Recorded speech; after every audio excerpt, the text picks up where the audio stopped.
What happens when an army refuses to become an institution? What happens when its warriors measure greatness not by medals, ranks, or victories, but by the stories their brothers will tell after they are gone? What happens is the Space Wolves. Among the first founding chapters of Space Marines, few are more renowned. Since the dawn of the Great Crusade, the sons of Leman Russ have fought with an unwavering loyalty to the Emperor, earning a legendary reputation as fierce defenders of the Imperium and relentless close-quarters warriors. Across the galaxy, tales of their savage assaults, mythical heroes, and hard-won victories are told wherever warriors gather. Their greatest deeds are immortalized in sagas, the heroic tales through which the Volca Fenrique remember those who have earned true glory. Their champions are celebrated as living legends, and their names have become synonymous with courage, ferocity, and honor. Yet none of these things truly explain who the Space Wolves are. The wolves that adorn their grey armor are far more than symbols. Their sagas are not merely stories passed down through generations, and their stubborn refusal to conform, be it to the Codex Astartes, to imperial bureaucracy, or to the expectations of their fellow Space Marines, is rooted in something infinitely richer than obstinate defiance. They are all expressions of the same core principle: culture. While every chapter bears the mark of its homeworld, few are shaped as completely by theirs as the Sons of Russ. Fenris is not just the source of their recruits and the location of their fortress monastery, it is the foundation of their very identity. Everything about the Space Wolves flows from this ancient foundation. The way they recruit, the way they fight, the pacts that form the heart of every great company, the reverence they hold for honor, loyalty, and glorious deeds, even the curse that lurks deep within the gene seed of Leman Russ himself. To understand the Space Wolves is not simply to study another chapter of the Adeptus Astartes. It is to discover what happens when 10,000 years of war, doctrine, and galactic upheaval fail to erase the burning soul of a fierce people. This is the story of the ultimate warrior culture of the Adeptus Astartes. This is the story of the Wolves of Fenris. Every chapter has been shaped by the character of its Primarch, but to understand the Space Wolves, it is not enough to understand Leman Russ himself. One must first understand what he chose to preserve. Long before the Wolf King ever stood amongst his sons, the warriors of the 6th Legion had already earned a formidable reputation. Recruited from the most ferocious clans of Terra during the earliest years of the Great Crusade, they were among the Emperor's most savage and uncompromising warriors. Where diplomacy had failed and absolute compliance was demanded, the 6th Legion was unleashed with brutal efficiency. They were feared by the enemies of the Imperium, and at times, regarded with caution even by their fellow legions. They were the rout, weapon of terror. Whether formally appointed or simply recognized through their deeds, the 6th Legion came to be known throughout the Imperium as the Emperor's Executioners. It was a title whispered in dark corners, festering from the shadowy rumors that Russ and his sons had been used to expunge an entire Space Marine Legion from Imperial history. Yet, despite their fearsome reputation, the Legion that Russ inherited was still, at its heart, an army. That would soon change. Like all of the Primarchs, Russ was scattered across the galaxy by the Chaos Gods in his infancy. His journey ended upon the death world of Fenris, a bitter place of frozen seas, volcanic fire, and constant struggle where only the strongest could endure. There, according to legend, he was first raised by a great wolf before being taken in by the warrior king Fengir, eventually rising to unite the tribes of Fenris beneath his rule. When the Emperor finally came to the icy death world, he did not just find a mighty warrior. He found a king whose authority had been earned rather than inherited, whose people followed him out of loyalty rather than obligation, and whose understanding of honor had been forged through hardship instead of ceremony. The meeting between the Wolf King and the Master of Mankind would itself become the subject of countless retellings of various accuracy. Some tell of a great feast that lasted for days, other of contests of strength and endurance, and still others claim that the two came to blows before Russ recognized the Emperor as his true father. Whatever the truth, one fact remains constant across every retelling. Russ chose to stand beside the Emperor. He left Fenris not as a conquered king, but as a willing ally, carrying the values of his people into the Great Crusade, rather than leaving them behind. One of Russ's first acts upon assuming control of the 6th Legion was remarkably revealing. Rather than immediately place his trust in the transhuman warriors awaiting him, he surrounded himself with his most trusted Fenrisian companions, the mortal warriors who had fought beside him long before the coming of the Imperium. Too old to safely receive the Space Marine gene seed, many willingly risked death via dangerous, partial augmentations just to remain by their Jarl's side. To Russ, strength alone did not earn respect. Loyalty, character, and shared experience mattered just as much. His legion would have to prove themselves worthy of becoming his sons. From that moment onwards, the transformation began. The customs of Fenris spread throughout the legion. In doing so, Russ did not simply teach his sons how to wage war, he taught them how to live. Warriors who had once been Terran soldiers embraced the traditions of the Primarch's world. They became packs rather than conventional companies, forming great warrior households, each ruled by a Jarl. Great deeds became sagas worthy of remembrance. Feasting, oath-swearing, and fierce personal honor became inseparable from military discipline. Leadership was expected to be earned through courage and example, not simply granted by rank. Under Russ, the 6th Legion gradually ceased to be known merely by its numerical designation or its derogative nickname of the Rout. It had become the Space Wolves. The Primarch had not only given his gene sons a new identity, he had given them culture, and that culture would also reshape the Legion's place within the greater Imperium. Fiercely loyal to the Emperor yet dismissive of needless formality, Russ and his warriors developed a reputation for undertaking the harshest and most thankless campaigns of the Great Crusade.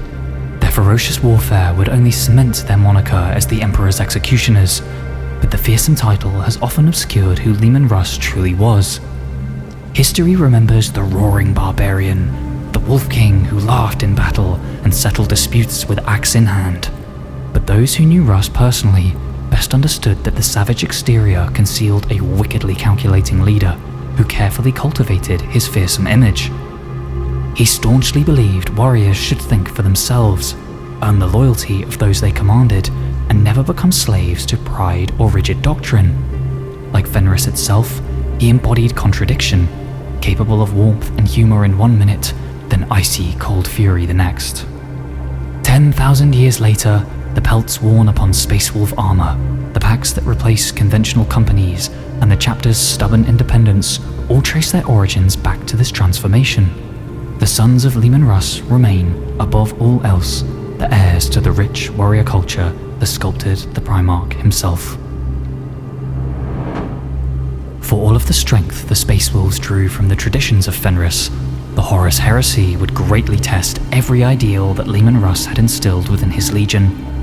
It would leave old rivalries steeped in blood, rob the Space Wolves of countless warriors, and ultimately take the Wolf King from them. Even 10,000 years later, many of the chapter's defining beliefs and traditions still bear the marks of those terrible years. The first great wound came at the hands of one of the Emperor's own legions.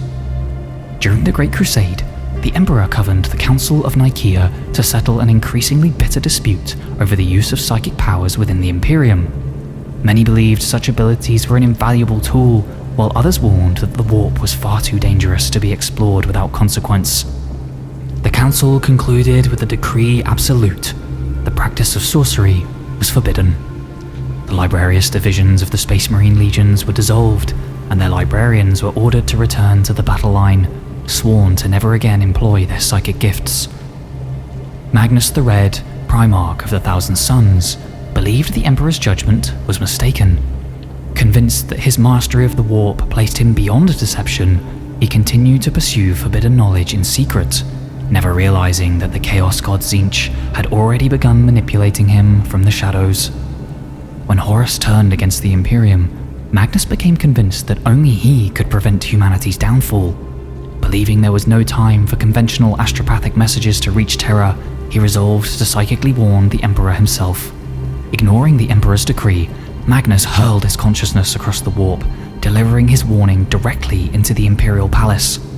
Though the message itself was genuine, its immense psychic force shattered the wards protecting the Emperor's secret Imperial webway project beneath Terra.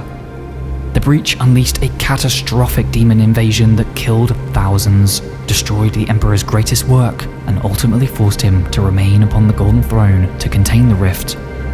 In his arrogance, Magnus had caused the very disaster he had sought to prevent. In the wake of this disaster, Leman Russ was ordered to bring Magnus back to Terra to answer for what he had done. However, the order would not be carried out as intended. Unknown to Russ, the newly corrupted Warmaster Horus intercepted the Emperor's command and deliberately manipulated its intent. Exploiting the Wolf King's long-standing mistrust of Magnus, Horus convinced Russ that the Emperor no longer wished the Crimson King to be brought to Terra, but instead commanded that Prospero be purged and its Primarch destroyed. Believing he was faithfully carrying out his father's will, Russ led the Space Wolves to the Thousand Suns homeworld, where one of the most defining tragedies of the Horus Heresy would unfold. The burning of Prospero, as it would become known, ended in Imperial victory, but at a terrible cost. The Emperor's executioners were unleashed upon the Thousand Suns homeworld, embodying their reputation with ruthless efficiency. During the climactic duel between the two Primarchs, Magnus fought with desperate, reality-warping fury, even as Russ's legendary twin wolves, Geri and Freki, tore at the Crimson King. Magnus struck a catastrophic blow, shattering the Wolf King's armor and psychically obliterating one of his two hearts. Despite this grave injury, Russ ultimately prevailed, lifting the giant aloft and shattering Magnus's spine across his knee. Facing the annihilation of both himself and his legion, Magnus made a desperate bargain with Tzeentch. The Chaos God spirited him and many of the surviving Thousand Suns into the Eye of Terror, setting them upon the final path to damnation. In destroying Prospero, the Space Wolves had not eliminated their foes. They had witnessed the Thousand Suns' final descent into eternal doom. To the Thousand Suns, the Space Wolves remained the destroyers of their home and civilization. To the Sons of Russ, the fate of Magnus stands as a grim reminder of where unchecked ambition and forbidden knowledge can lead. Across 10 millennia of warfare, that hatred has never faded, and whenever the two chapters meet, battles are fought with a bitterness few rivalries within the Imperium can equal. The campaign also left a lasting mark upon the chapter's relationship with psychic power. Contrary to popular belief, the Space Wolves have never rejected Psykers outright. Their own rune priests have served beside the chapter since the days of the Great Crusade, channeling psychic abilities through the traditions and spiritual practices of Fenris. What the Sons of Russ came to distrust was not psychic power itself, but its reckless pursuit without discipline or restraint. Whether others view this distinction as wisdom or hypocrisy has remained a matter of fierce debate ever since. The years that followed brought little relief. Already weakened by the campaign on Prospero, the 6th Legion endured further losses during the Heresy as it fought desperately across the galaxy against the forces of Horus. Though Russ survived the conflict and remained unwavering in his loyalty to the Emperor, the war forced him to confront the consequences of the role he had long embraced as the Emperor's executioner. For perhaps the first time, the Wolf King began to question whether unquestioning obedience and brutal necessity always truly served the cause he sought to protect. That lesson endured long after Russ himself had vanished. In the millennia that followed, the Space Wolves would remain fiercely loyal to the Emperor, yet increasingly distrustful of distant authority, preferring the judgment of proven warriors over the commands of bureaucrats and politicians. Amongst the greatest sacrifices of the age was that of the 13th Great Company. During the Great Scouring that followed the Heresy, its warriors pursued the retreating traitor legions into the Eye of Terror, refusing to abandon their hunt. Over time, the disappearance of the 13th Company became one of the chapter's greatest legends. To the Space Wolves, they were neither dead nor defeated, but brothers still fighting an endless war beyond the veil of reality. A tale that would endure for 10 millennia before taking an extraordinary turn in the closing days of the 41st millennium. Although the Space Wolves survived the Heresy and fought with distinction throughout the Great Scouring that followed, their victory brought little comfort. The Emperor lay entombed upon the Golden Throne, the Imperium had been forever changed, and not long afterwards, the Space Wolves would suffer one great final loss. Roughly 2 centuries after the end of the Heresy, Leman Russ gathered his sons upon Fenris during the Feast of the Emperor's Ascension. There, after speaking words that promised he would return for the chapter's final battle, the prophesized Wolf Time, the Wolf King departed with a small band of his closest companions and vanished into legend. No definitive account has ever revealed where he went. Some believe he entered the Eye of Terror in search of the means to heal the Emperor. Others claim he still walks the galaxy unseen, watching over humanity until the time is right. Whatever the truth, the Space Wolves have never abandoned hope. Every great hunt embarked upon since has carried with it the possibility of finding their lost Primarch, and every generation has remembered the same promise, that when the Wolf Time finally comes, Leman Russ will return. To understand the Space Wolves of the 41st millennium, it is impossible to separate them from the world that forged them. Their traditions, their beliefs, their methods of war, even the way they see the Imperium, it all begins with Fenris. Fenris is among the most lethal death worlds in the galaxy, a place where countless predators, monsters, and even the environment itself seems determined to destroy all who attempt to survive on its surface. Unlike most inhabited planets, Fenris possesses only a single permanent continent, the frozen northern landmass of Assaheim. Everywhere else lies the vast world sea, an ocean broken only by countless volcanic islands that are constantly being created and destroyed. The planet follows a highly eccentric orbit around its dim sun, known to its people as the Pale Sun, completing a cycle every 2 Terran years that the Fenrisians call the Great Year.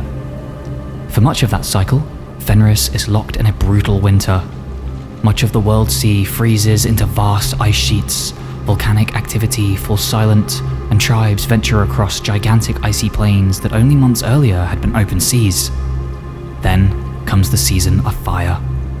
As the planet swings close to its sun once more, immense gravitational forces tear at the crust.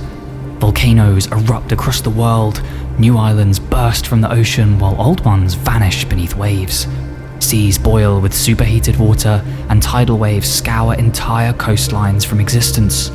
Lands that had sustained generations may disappear within a single season, forcing entire peoples to abandon everything they possess and begin again. On Fenris, permanence is an illusion. Even the land cannot be trusted. Life upon such a world leaves no room for weakness. Every child is born into a society where survival hinges upon resilience, courage, and a willingness to fight. The island tribes spend much of their lives aboard ocean-bound dragon ships, fashioned from the bones and hides of monstrous sea beasts, hunting creatures large enough to swallow their vessels whole, while competing with rival tribes for the few stretches of stable land that remain above the waves. Those who survive earn more than food, they earn honor. Among Fenrisians, courage is the highest virtue. Warriors are remembered not only through written histories, but through the sagas recited by skalds, preserving the deeds of great heroes across generations. Jarls hold authority through strength and the respect of their followers, with weak leaders quickly replaced, while feasting halls become places where victories are celebrated, oaths are sworn, and ancient legends are kept alive. Their mythology shapes how they understand the wider galaxy. The Emperor is revered not as a distant ruler upon Terra, but as the All-Father. The warp is known as the Sea of Souls, the void between the stars, the Sea of Stars. Even after 10,000 years beneath Imperial rule, the people of Fenris still interpret the universe through the language and traditions of their ancestors. To outsiders, such customs often appear primitive. To the Space Wolves, they are the foundations of wisdom. For the Space Wolves, Fenris is not merely a source of recruits, it is proof of a belief. They seek those who have already survived a world that tries to kill them every day. A youth who has endured the world's most vicious predators, impossible climate, and fought for every scrap of food has already overcome trials that would kill most ordinary humans. When the wolf priests descend from Assaheim to claim worthy aspirants, they are not searching for disciplined soldiers, they are searching for survivors. Overlooking this brutal world stands the greatest symbol of the chapter itself, the Fang.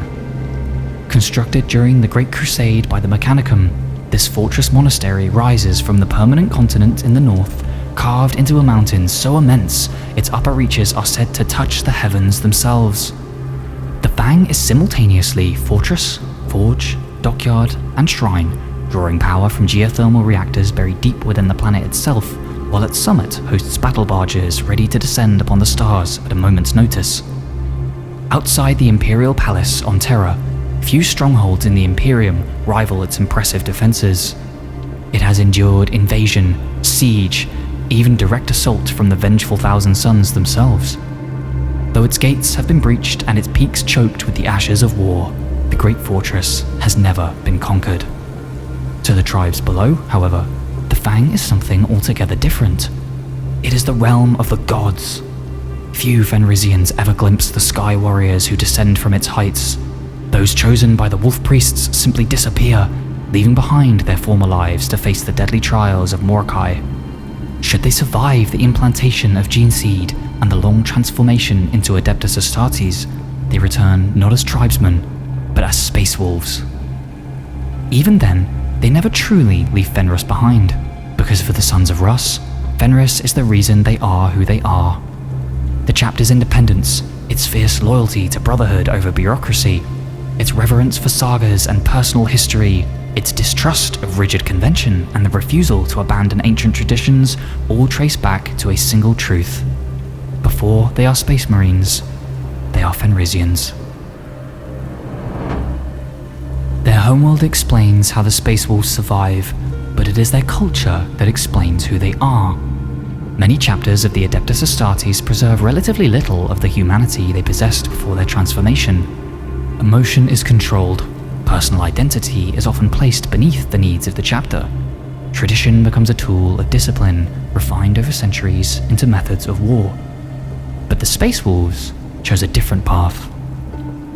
The customs of their homeworld survived the transformations from warrior tribesmen to transhuman super soldiers.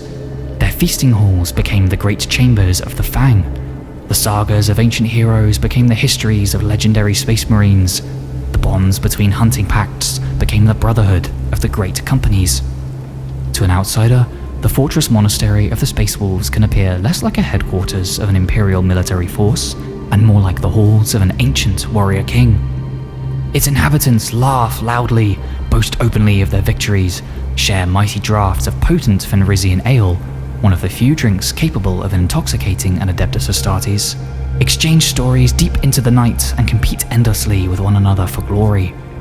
To many Imperial commanders, such behavior appears reckless and undisciplined. Those commanders rarely hold that opinion for long.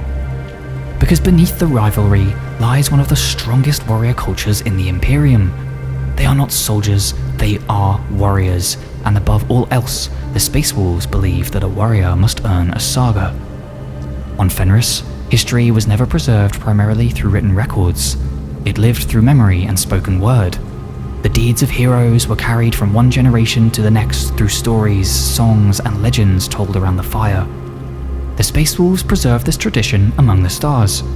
Each great victory, impossible hunt, and heroic sacrifice becomes another tale entrusted to the chapter's skalds, warrior poets whose duty is to ensure that no worthy deed is ever forgotten. A battle brother may fall in the darkness of some distant war zone, but his deeds are remembered, and as such, a part of him will always remain. To die without honor is regrettable. To die without leaving behind a saga is far worse. This belief shapes almost everything the Space Wolves do. Personal glory is not pursued simply for pride. A warrior's deeds become lessons for those who follow. Courage inspires courage. Sacrifice inspires sacrifice. One who slays a monstrous foe, survives impossible odds, or saves his brothers earns more than respect. He earns a new name. Many Space Wolves earn additional deed names throughout their lives.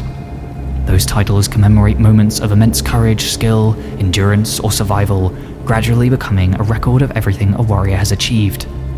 Ragnar Blackmane earned his deed name as a mere youth after slaying one of Fenris's most fearsome black-furred wolves barehanded during his trials.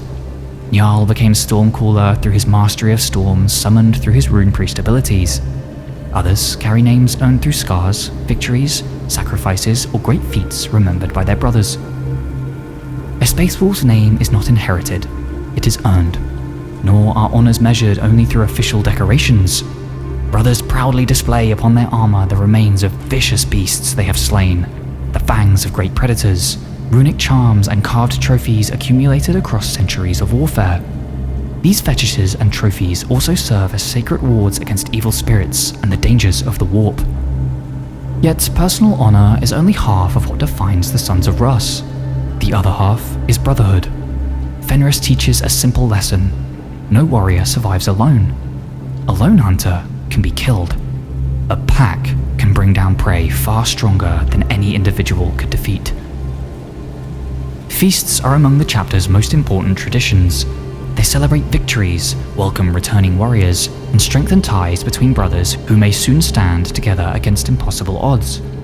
Tales are exchanged, rivalries are renewed, boasts are challenged, ancient oaths are remembered, and throughout the halls of the Fang, raucous laughter echoes as readily as the sound of war chants. These moments are not distractions from war, but they are what make the endless wars worth fighting. Even death itself is approached differently by the Sons of Russ. When a respected warrior falls, his passing is marked by a sending away feast. Before the gathering begins, members of his great company share their memories from the fallen brother with the company's skald. These stories are then preserved and retold during the feast, ensuring that every worthy deed is spoken aloud. The doors remain sealed throughout the ritual. No one enters, no one leaves. The feast lasts for as long as the stories require. Sometimes days, sometimes weeks. Only once the final saga has been told is the warrior's memory considered properly entrusted to those who remain. For all of their celebration of life, the Sons of Russ are also bound by a solemn duty. An oath sworn by the Space Wolves carries immense weight. Whether promising vengeance against a hated enemy, promising to protect a brother, or undertaking a seemingly impossible quest, such vows are considered sacred. A warrior who breaks his word has failed something far greater than a single promise. He has failed his honor. Even justice follows the customs of ancient Fenris. Wherever possible, matters of guilt, innocence, and honor are judged upon solid ground rather than aboard a void ship, reflecting traditions older than the Imperium itself. The Space Wolves do not measure civilization by polished manners or rigid ceremony.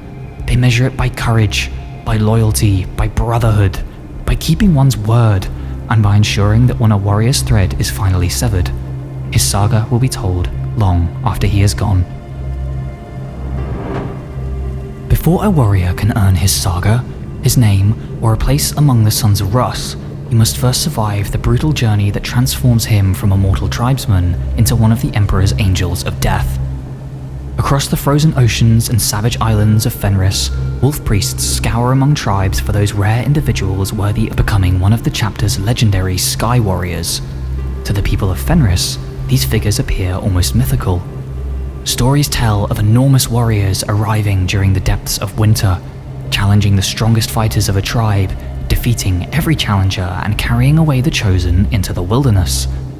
Others speak of giants appearing above the battlefield as rival tribes clash, descending from the mountains to claim those who display exceptional courage even in the face of death. The tribes do not mourn those who are taken, they celebrate them, for they are the chosen who have been called to live among the gods. In truth, these mysterious figures are the wolf priests, guardians of the chapter's gene seed and the keepers of its future. Once chosen, aspirants are taken to training camps upon the world's perpetually frozen northern continent, where they begin the trials that will determine whether they are truly worthy of Leman Russ's legacy. They endure brutal trials of survival, combat, and endurance while training as wolf brothers. Aspirants must brave the dangers of Fenris itself, freezing storms, impossible terrain, and monstrous creatures that stalk the wilderness. Strength alone will not be enough. They must prove themselves against the world, against one another, and ultimately, against their own weaknesses. Those who fail are completely forgotten. Those who succeed are brought one step closer to becoming Bloodclaws, the youngest warriors of the chapter. But before they can earn that title, they must face the greatest challenge of all, the trials of Morkai.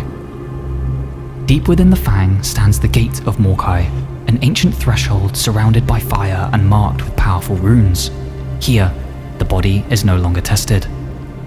Instead, the rune priests probe the aspirant's mind through psychic visions, exposing weakness, corruption, and the truth of his character. Only those who withstand the darkness within themselves are permitted to continue. Then comes the final test, the bloodening. The aspirant is taken far into the wilderness of Fenris and given a substance from one of the chapter's oldest relics, the Cup of the Wolfen. This ancient artifact is both the source of the chapter's greatest strength and its oldest curse. The substance administered from the cup carries the Canis Helix, a unique genetic catalyst derived from the gene seed of their Primarch, without which no mortal can become a space wolf. The Canis Helix is what separates the Sons of Russ from every other chapter. It heightens the senses beyond those of other Adeptus Astartes, sharpens instinct, accelerates reflexes, and leaves every space wolf bearing unmistakable traces of his Primarch, from elongated canine teeth to a distinctly predatory appearance. As the centuries pass, these traits become ever more pronounced. Hair grows longer and wider, the fangs lengthen further, and the oldest warriors come to resemble the ancient legends of Fenris almost as much as they do ordinary men. But the gift comes with a terrible danger. The Canis Helix does not merely transform the body, it awakens something deeper. The transformation is unimaginably painful. As the Helix floods the youth's body, it strips away their sanity, threatening to consume their humanity entirely. While trapped in this agonizing, half-feral state, the aspirant is cast out completely naked and unarmed into the lethal Fenrisian wilderness. To survive, they must fight their way back to the gates of the Fang across hundreds of miles of ice, a journey they can only complete if their mind tames the raging beast within. Those who fail are completely consumed by the wild.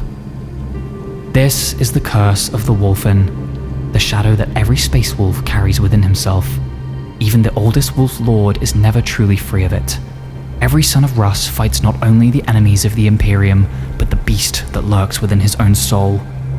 Those who overcome the transformation emerge stronger than before, though for a rare few, the battle is never truly won. Most space wolves learn to master the beast within. However, some eventually lose themselves to it. Whether triggered by overwhelming trauma, the passage of centuries, or simply the ever-present curse lurking within the Canis Helix, their humanity is consumed beneath an uncontrollable tide of instinct and savagery. These warriors become the Wolfen. Twisted into towering, lupine creatures possessed of terrifying speed and strength, the Wolfen are neither fully man nor beast. To outsiders, they appear little more than monsters, yet to the space wolves, they remain lost brothers. The chapter does not hate or abandon them. Instead, they are regarded with a mixture of sorrow, reverence, and fierce loyalty, living reminders that every son of Russ walks a knife edge between noble warrior and vicious predator. When the Wolfen are unleashed in battle, they become the physical embodiment of the chapter's greatest strength and its greatest curse. Their ferocity allows them to tear apart foes that would overwhelm even veteran Space Marines, but every charge serves as a reminder of the fate that awaits the Sons of Russ who fail to master the beast within. Unlike many chapters, where new Space Marines spend years hidden away as stealthy scouts or neophytes, the Space Wolves turn conventional Imperial doctrine completely upside down. They recognize their newest recruits immediately as full battle brothers. They become Bloodclaws, receiving the power armor of fallen warriors and taking their place within the Great Company, where the long journey towards becoming Grey Hunters, Wolf Guard, and perhaps one day, Wolf Lords, truly begins. The Canis Helix transforms the body. Fenris shapes the soul. Every battle is a test. Every victory is proof that the beast within has been mastered once again. Every saga is evidence that a man stood or a monster may have risen. And that is why the Space Wolf never truly forgets where he came from. The Curse of the Wolfen reveals the greatest danger within the Sons of Russ, the beast that lives inside them, but the Space Wolves have never believed in denying that beast exists. They do not seek to suppress the savage instincts that make them formidable warriors. Instead, they strive to master them. That philosophy extends far beyond their gene seed. It shapes the way they fight, the way they lead, and even the way the chapter is organized. The Space Wolves are not structured like most chapters of the Adeptus Astartes. Unlike the prescribed 12 companies of the Codex Astartes, the Space Wolves organize themselves into 12 great companies, each led by a Wolf Lord and capable of waging war independently. A great company is far more than a military formation. It is a warrior brotherhood, a household, and a living saga. Though they remain united beneath the chapter master, each company possesses its own distinct identity, fighting style, and reputation shaped by the Wolf Lord who leads it.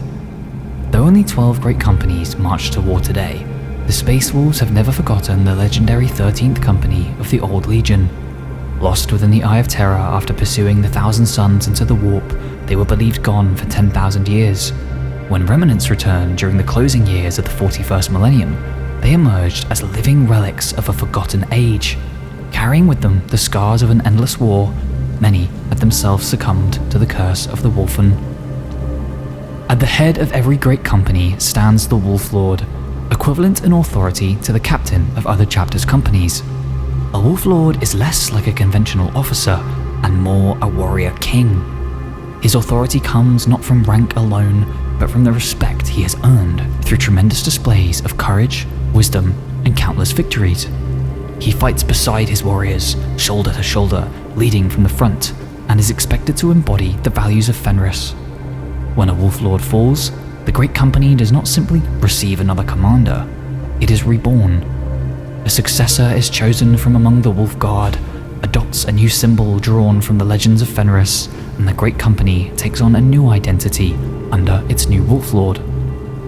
Rather than preserving traditions through rigid uniformity, the Space Wolves preserve them by allowing each generation to add a new chapter to the saga. Surrounding each Wolf Lord are his Wolf Guard, the greatest champions of the Great Company, warriors whose courage and judgment have earned the complete trust of their commander. They serve as advisors, champions, and bodyguards, leading the most dangerous assaults and standing at the forefront of the chapter's greatest sagas. From their ranks, future Wolf Lords are often chosen. Beneath them, the warriors of the Great Company are not organized into squads, but into packs. The distinction is more than a matter of terminology. A squad is a military unit, but a pack is a family. From their earliest days as aspirants, the sons of Russ are taught to survive together, hunt together, and fight together. Years of shared hardship forge bonds that few other chapters can match, strengthened further still by the heightened senses granted them by the Canis Helix. Each pack develops its own rivalries, traditions, and history, until its warriors become inseparable parts of one another's sagas. Every Space Wolf begins his service as a Bloodclaw, newly transformed, emotionally immature, and filled with the fierce instincts awakened by the Canis Helix. These young warriors hurl themselves into battle with fearless aggression, eager to prove themselves worthy of the legends they grew up hearing around the campfires. Those who survive learn that courage alone is not enough. With experience comes restraint, and the Bloodclaw matures into a grey hunter. These seasoned warriors form the backbone of every great company, combining the ferocity of a wolf with the patience, discipline, and judgment earned through years of war. They no longer fight for glory, they fight to ensure the pack survives. Among the most experienced warriors of the chapter are the Wolf Scouts, whose role differs radically from that of almost any other Space Marine chapter. Rather than entrusting reconnaissance to inexperienced recruits, the Space Wolves believe only seasoned hunters possess the judgment needed to stalk the enemy unseen. Drawn from the ranks of Grey Hunters and Wolf Guard, Wolf Scouts operate alone or in small packs deep behind enemy lines, gathering intelligence, sabotaging key positions, and striking where their foes feel the most secure. It is a role reserved not for the untested, but for warriors whose sagas have already proven their skill, patience, and independence. Not every veteran follows this path, however. Many of the oldest become the Long Fangs. Centuries of battle have tempered both their instincts and their tempers, making them the calmest warriors in the chapter. While younger Space Wolves charge headlong into the enemy, the Long Fangs provide measured firepower and hard-won wisdom, their steady judgment often guiding entire battles. Their whitening hair, lengthened fangs, and weathered features are not signs of decline, but indication of lives spent mastering the beast within. The ultimate test to the pack bond is found in the tragic figure of the lone wolf. When a pack is almost entirely destroyed, leaving only a single survivor, that warrior is shattered. Refusing to join a new family, he marks his armor with the runes of mourning and walks alone. A lone wolf seeks no rank or survival, only a glorious death against the most monstrous foes the galaxy can offer, desperate to join his pack brothers in the halls of the Allfather. Supporting every great company are 3 ancient priesthoods that preserve different aspects of the chapter. Wolf Lords preserve the warriors of Russ. They guide the spiritual life of their brothers, select new aspirants from the tribes of Fenris, safeguard the chapter's gene seed, and ensure that the legends of those who came before them are carried into the future. Iron Priests preserve the weapons through which those warriors fight.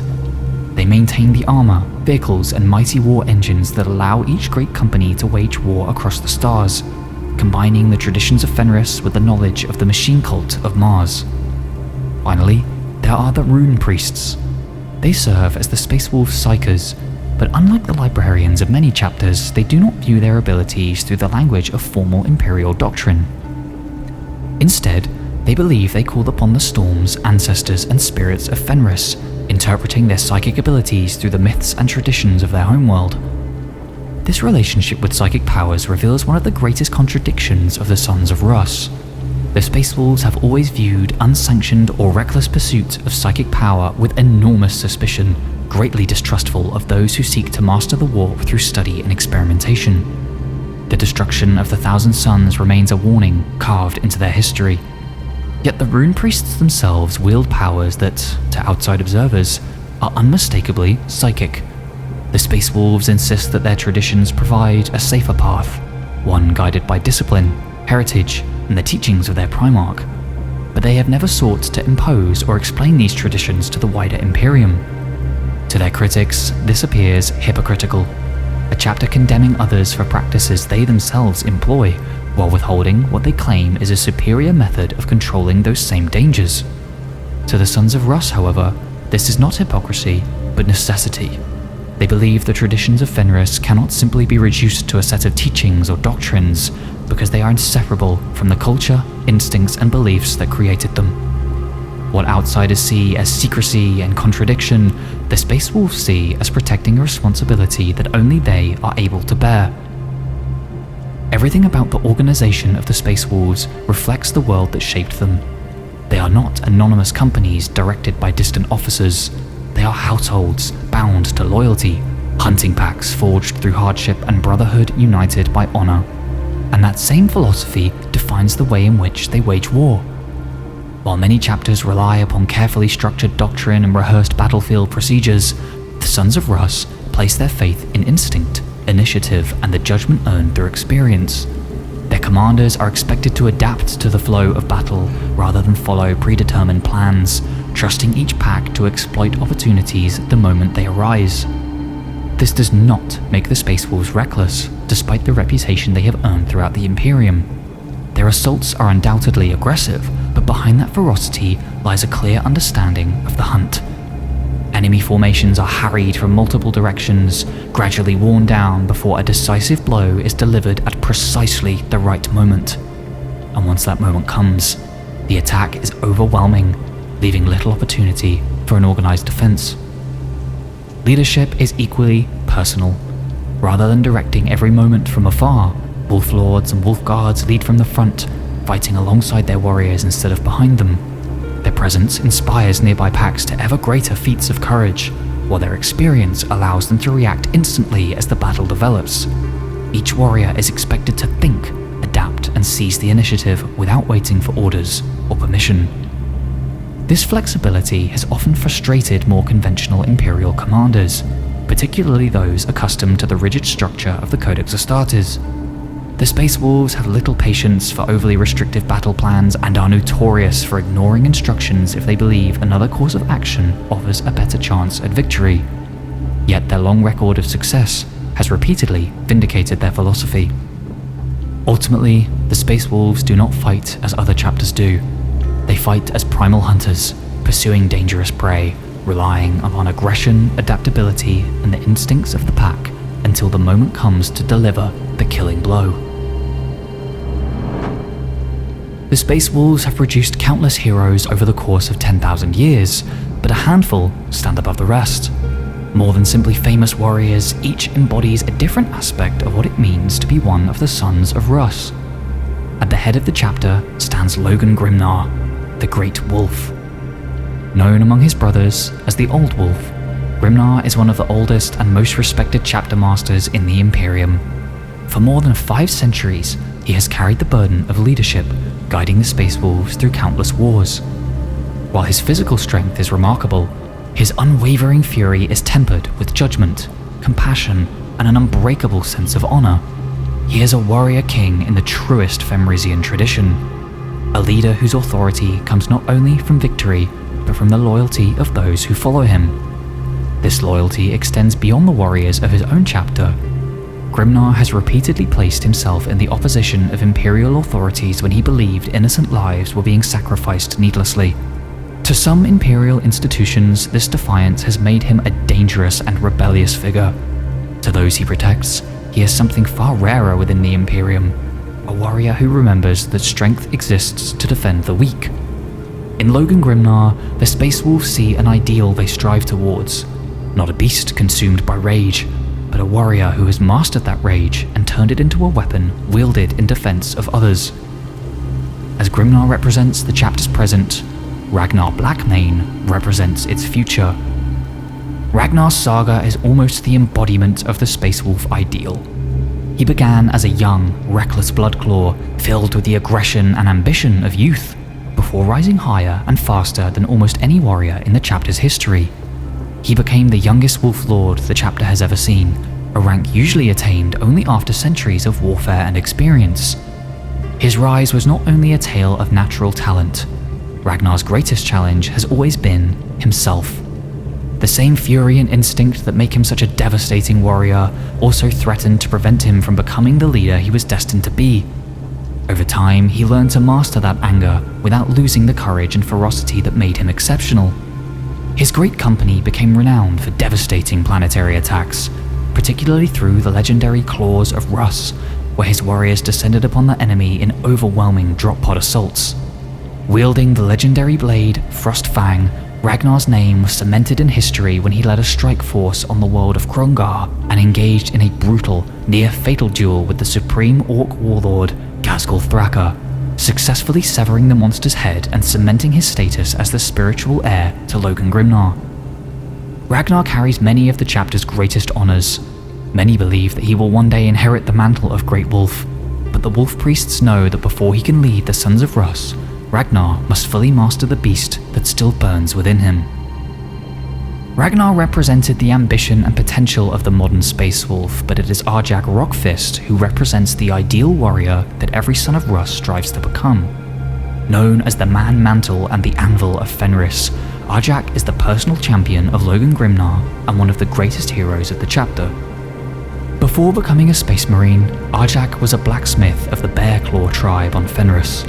His size and strength were already remarkable, but after surviving the transformation of the Canis Helix, he became a warrior of almost legendary proportions. However, it was not his immense power that earned him his place beside the Great Wolf. It was his loyalty and willingness to stand between danger and his brothers. Arjac embodies one of the oldest beliefs of the Space Wolves, that true strength exists not for personal glory, but to protect the pack.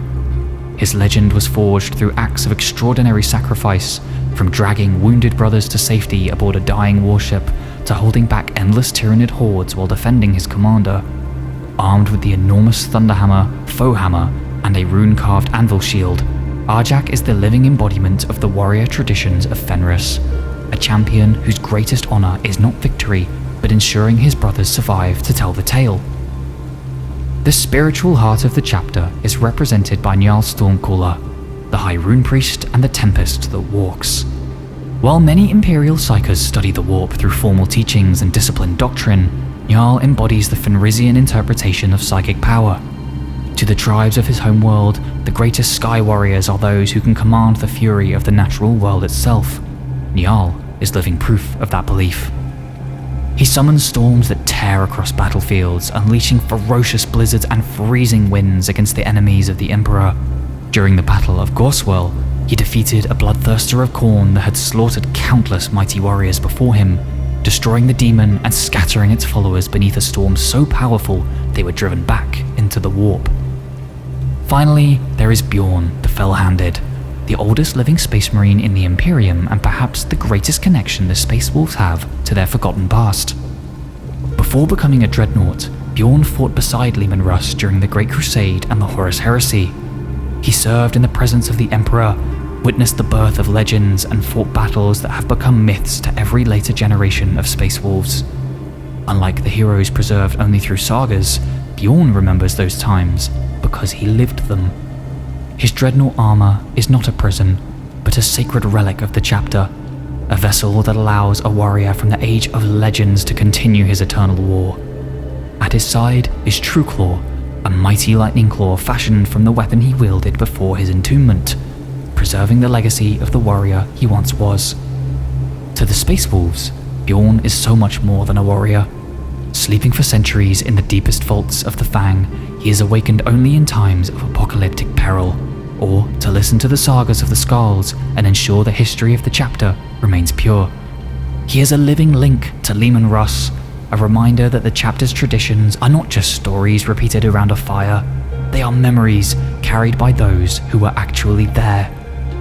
Together, these figures represent the many aspects of the Sons of Russ, and through them, the Space Wolves remain connected to both their legendary past and their uncertain future. Perhaps no first founding chapter enjoys a more complicated relationship with the wider Imperium than the Space Wolves.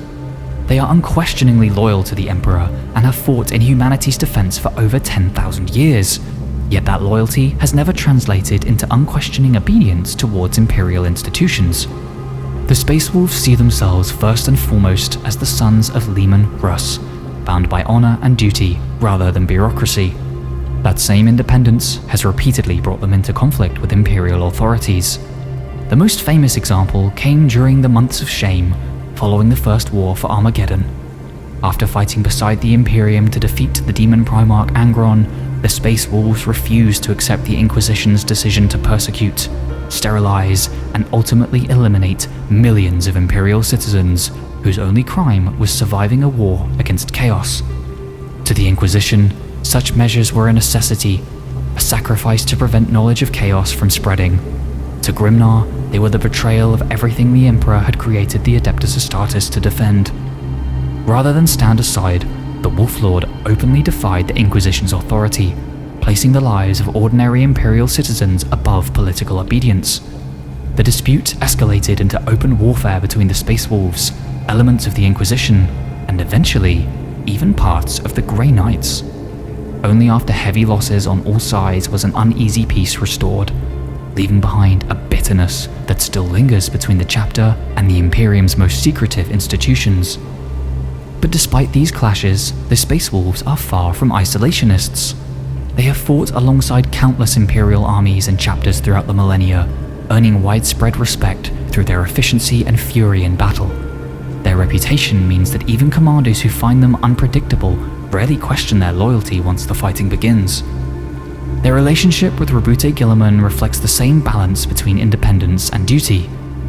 Guilliman's return during the era Indomitus inevitably created tension, particularly as he introduced the Primaris Marines and sought to strengthen Imperial unity. The Space Wolves, cautious of outside interference and determined to preserve their traditions, initially feared these new Mars-born soldiers, thinking they lacked the true spirit of Fenris. However, when it was discovered that these new warriors carried the Canis Helix and were equally vulnerable to the tragic curse of the Wolfen, the chapter recognized them as true blood brothers. They ultimately accepted both the Primaris reinforcements and Guilliman's authority as Lord Commander, demonstrating that while they fiercely defend their independence, they remain committed to the survival of the Imperium above all else.